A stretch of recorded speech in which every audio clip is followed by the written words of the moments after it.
Earlier this year, I built this foldable modular pontoon boat with a living hinge.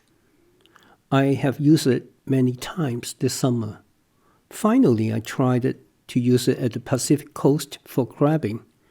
It is a very successful design. Now, I'm experimenting with a different method to build a modular boat. This 9.5 feet long kayak has two sections. I used the PVC pipe to create a ledge to hold the bow and stern together.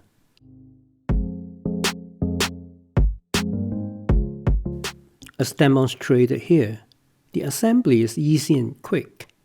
This boat is ready for water test. I may add a small deck at the stern before I run the test.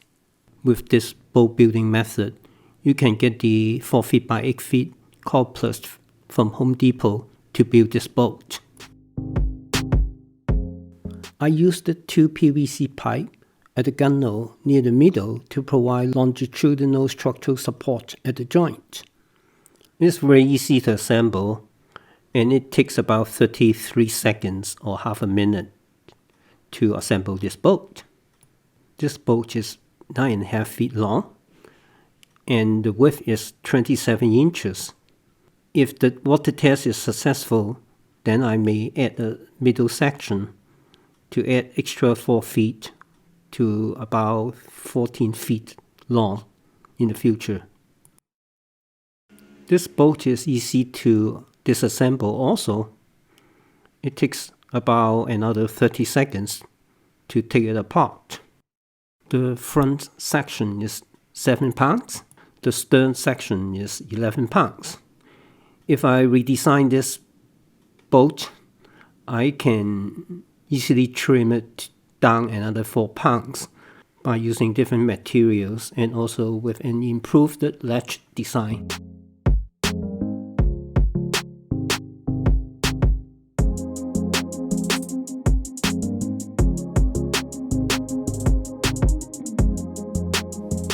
This boat is under 20 pounds and it is very portable.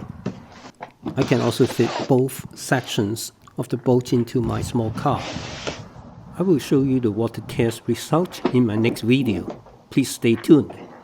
If you find this video interesting, please give me a like or give me some feedback. I appreciate your support for subscribing to my channel also. Bye bye.